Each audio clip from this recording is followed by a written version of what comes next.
High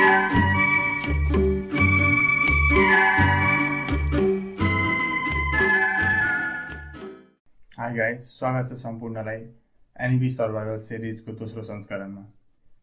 हिजो हामीले chemistry सब्जेक्टको गरेका थियौँ र केमिस्ट्री सब्जेक्टमा कसरी हामी पास हुन्छौँ भन्ने कुरा, कसरी हामीले अब्बलभन्दा अब्बल मार्क ल्याउँछौँ भन्ने कुरा र कसरी हामीले स्मार्ट वेमा पढ्छौँ भन्ने कुरा बुझेका थियौँ। आज साइन्सको one of the toughest part organic chemistry बुझिसकेपछि अब म्यानेजमेन्टको one of the toughest part अकाउन्टेन्सीलाई बुझ्न गइरहेका छौँ। र अकाउन्टेन्सीको बोर्ड इक्जामिनेसनमा हामी कसरी सर्भाइभ गर्छौँ भन्ने कुरा यो सर्भाइभ अकाउन्टेन्सी एनइबी सर्भाइभल सिरिजले भन्ने भएर छ हामीलाई। र ठिक छ, एनइबी सर्भाइभल सिरिजको बारेमा यहाँलाई कुराहरू थाहा नै होला, के हुन्छ यसमा, कसरी गरिन्छ भन्ने कुरा। किनभने पक्कै पनि हाम्रो पहिलो भिडियो हेर्नुभयो भने यो कुरा सबै यहाँहरूलाई ज्ञात हुनेवाला छ। त्यसैले एनइबी सर्भाइभल सिरिजको बारेमा बढी कुरा नगरिकन यहाँहरूलाई म सिधै मेरो ल्यापटप स्क्रिनमा लिएर जान्छु। देख्न सक्नुहुन्छ यहाँनिर हामीले NEB survival series survive accountancy टपिकमा गरेका छौँ है त। ल, सर्भाइभ एकाउन्टेन्सी त गरियो, कसरी चाहिँ गरियो होला त हेर्नु, यो नोट्स छ है, पछि तपाईँलाई हामी नोट्स पनि अभाइलेबल गरिदिन्छौँ। तर अकाउन्टेन्सीलाई सर्भाइभ कसरी गर्ने होला त, टेक्निक चाहिँ के होला त। आज हामी कस्तो तरिकाले पढ्छौँ भन्दाखेरि सबभन्दा सुरुमा इक्जाममा आउने प्याटर्नलाई एनालाइज गर्छौँ। अकाउन्टेन्सीको इक्जाम तपाईँहरूले दिइरहनु भएको छ, तपाईँलाई थाहा छ होइन, अथवा तपाईँले मोडल क्वेसन पनि हेरिरहनु भएको हुन्छ। कस्तो हुन्छ त प्याटर्न, 3टा सेक्सन हुन्छ, हामीलाई थाहा नै छ, section A, section B, section C. हरेक सेक्सनमा क्वेसन सोधिन्छ। सेक्सन एमा 1 मार्कको क्वेसन हुन्छ, जुन भनेको डेफिनेसन, कन्सेप्ट, फर्मेट्सहरू हुन्छ, फर्मुलाजहरू हुन्छ, ओके। सेक्सन बी भनेको के हुन्छ, सेक्सन बी 5 मार्क्समा हुन्छ, जसमा चाहिँ थ्योरी र न्युमेरिकल टाइपको क्वेसनहरू सोधिन्छ। सेक्सन सी भनेको लङ क्वेसन हुन्छ, जसलाई हामीले यहाँनिर हेर्न सक्छौँ गेम डिसाइडर भनेका छौँ कि लङ क्वेसन हुन्छ। किनभने यसले चाहिँ एउटा दुईवटा क्वेसन सल्भ गर्दाखेरि पनि तपाईँको मार्क्समा चाहिँ ह्युज डिफरेन्स पार्छ र तपाईँलाई पास गराउने फेल गराउने भन्ने कुरा चाहिँ डिसाइड गर्न सक्छ, अथवा तपाईँको मार्क्स चाहिँ कति रेन्जमा पुगाइदिने भन्ने सक्ने डिसाइड गर्न सक्छ। त्यसैले यसलाई चाहिँ गेम डिसाइडर भनेछौँ हामीले सेक्सन सीलाई। ल ठिक छ, धेरै बहस नगरौँ, सिधै जाउँ। हाम्रो के छ त सेक्सन एमा के गरेका छौँ हामीले खासमा त्यही हो। हामीले जहिले पनि मोस्ट प्रोबेबल क्वेसन्सहरूलाई र मोस्ट फ्रिक्वेन्टली एक्स क्वेसनहरूलाई क्याटेगोराइज गर्छौँ, भेला गर्छौँ र त्यो जम्मा गरेर चाहिँ यहाँहरूको अगाडि दिने कोसिस गर्दछौँ। यहाँ पनि त्यही गरिएको छ। सेक्सन ए भनेको भेरी सर्ट क्वेसनहरूको क्याटेगोराइजेसन गरेका छौँ। सेक्सन एमा चाहिँ जसलाई हामीले प्र्याक्टिस सेट फर 2083 भनेर लेखेका छौँ, हेर्न सक्नुहुन्छ।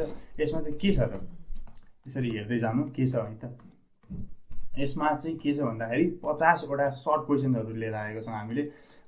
हरेक क्वेसनलाई तपाईँले पढ्नु होला, हरेक क्वेसन सर्ट क्वेसन पढ्न त्यति टाइम लाग्दैन, मात्र 50वटा हो है। तपाईँ यदि पास हुने उद्देश्यले गर्दै हुनुहुन्छ भने 100% यो यहाँ भएको कुराहरू अनिवार्य रूपमा पढ्नु होला। यो 85वटा पढ्नु होला, टाइम लाग्दैन होइन। तपाईँले यसलाई होइन, यसले धेरै बेनिफिट गर्छ। किनभने यो क्वेसनहरू कसरी कलेक्ट गरिएको हो भन्दाखेरि यहाँनिर प्रुफ सहित है, यहाँनिर हामीले स्ट्याट सहित दिएका छौँ।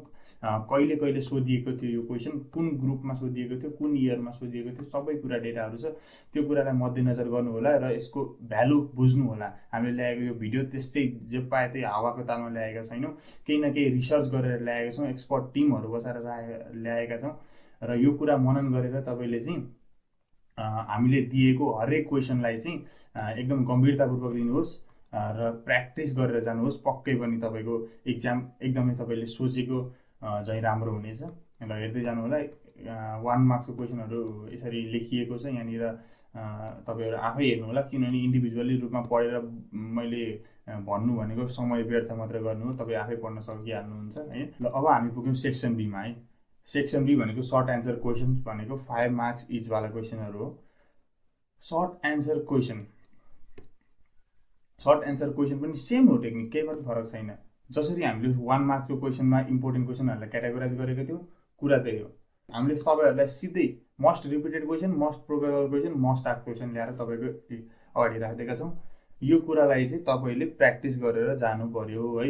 सेक्सन बी छ difference between cost accounting and financial accounting, यस्तो यस्तो कुराहरू छ नि। यो क्वेसनहरू पढ्नु होला। यहाँनिर न्युमेरिकल पनि छ, थ्योरी पोर्सनहरू पनि छ, कहिले कहिले सोधिएको थियो र कति बेला सोधिएको थियो, सबै कुराहरू हजुरलाई भनिएकै हुन्छ। यो कुराहरू एकदमै इम्पोर्टेन्ट टपिकहरू छानेर ल्याएका छौँ। सेक्सन बीमा जसरी 1 मार्क क्वेसनवाला हाम्रो 50वटा ल्याएका छौँ, त्यति धेरै चाहिँ छैन, 25वटा ल्याएका छौँ। तपाईँसँग इनफ टाइम छ भने प्र्याक्टिस गर्नु होला। यदि तपाईँसँग यति गर्न पनि टाइम हुन्न भने चाहिँ 1 नम्बर 2 नम्बर 3 नम्बर सधैँ हामीले गर्ने यदि प्याटर्नहरू थाहा छ भने हामीले हाइएस्ट प्रोबाबिलिटी अर्डरमा लेखेर राख्छौँ। 1 नम्बरबाट गर्दै जानुहोस्, कतिवटा भ्याउनुहुन्छ त्यो गर्दै जानु होला। 25वटा क्वेसन छ, त्यति धेरै पनि होइन, गर्न चाहिँ भ्याइन्छ फेरि होइन। एटलिस्ट यति दिएको क्वेसन चाहिँ हामीले समराइज नै गरेर दिएका छौँ कि यहाँ भएको क्वेसन चाहिँ अभोइड गर्न नसकिने क्वेसनहरू हो, त्यही भएर बनाउँदा बनाउँदै 25वटा हुन पुगेको हो ग्रुप बीको क्वेसन। र यो क्वेसनलाई एकदम तपाईँले सिरियसली लिएर पढ्नु हो भने तपाईँको राम्रो मार्क आउँछ, यति कुराको ग्यारेन्टी चाहिँ पढाउनु साथै स्वयं छ। त्यही कुरा हो। अब यहाँ आयो लङ क्वेसनको कुराहरू है, हामी कटिसकेछौँ। सेक्सन सी लङ क्वेसन छ जसलाई हामीले गेम डिसाइडर भनेका थियौँ अघि।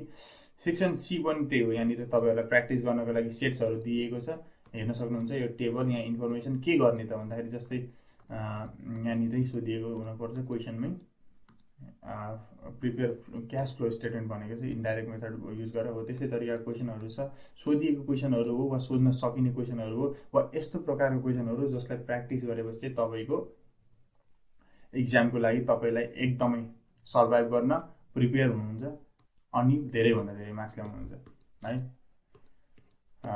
त्यही छ। लङ क्वेसन्सहरू हामी धेरै कलेक्ट गरेका छैनौँ किनभने सेम प्रकारको सल्भिङ टेक्निक्स युज भएको क्वेसनहरू रिपिट भइरहेको हुन्छ।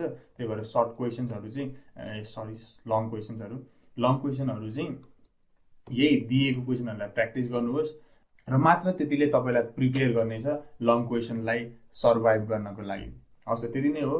बोर्ड इक्जामिनेसन अफ अकाउन्टिङ 2083 कसरी हामी सर्भाइभ गर्छौँ भन्ने कुरा, धेरै कुरा छैन, भिडियो लामो बनाइरहनु जरुरी पनि छैन। जे कुरा हजुरहरूलाई चाहिएको हो त्यो भनेको यही नोट्स हो। हामीलाई डिएम गर्नुहोस् अथवा यहीँनिरबाट स्क्रिनसट गर्न पनि सक्नुहुन्छ अथवा हाम्रो वाट्सएप च्यानलमा जोडिनुहोस्। यही भिडियोको लिङ्कहरूमा दिइनेछ। वाट्सएप च्यानलमा पनि यो नोट्सहरू अपलोड गरिनेछ। यो साथसाथै हाम्रो साइट पनि अहिले लन्च भइसकेको छ र कृपया हाम्रो साइट पढमसाथी.com लाई पनि भिजिट गरिदिनु होला। त्यहाँनिर तपाईँहरूले चाहे जति हरेक विषयवस्तुको जुन प्रकारको नोट तपाईँले यहाँ देखिरहनु भएको छ होइन, स्ट्रक्चर एन्ड अर्गनाइज, यही प्रकारको नोट्सहरू हरेक सब्जेक्टको हुन्छ हामीसँग। र त्यो यदि चाहनुहुन्छ भने तपाईँले त्यसको लागि न पे गर्नुपर्छ, न सब्सक्राइब फलो गरिरहनुपर्छ। सिम्पली हाम्रो वेबसाइटमा गएर हेर्न सक्नुहुन्छ र पढ्न सक्नुहुन्छ है। पढमसाथी.com, रिमेम्बर इट। ओके, आजलाई भने यति नै। अब सर्भाइभल सिरिजको अर्को दिन अर्को पार्टमा कुनै अर्को सब्जेक्ट वा अर्को टपिक लिएर आउनेछौँ हामी। तबसम्मको लागि भने बिदा दिनुहोस्। हस्त, धन्यवाद।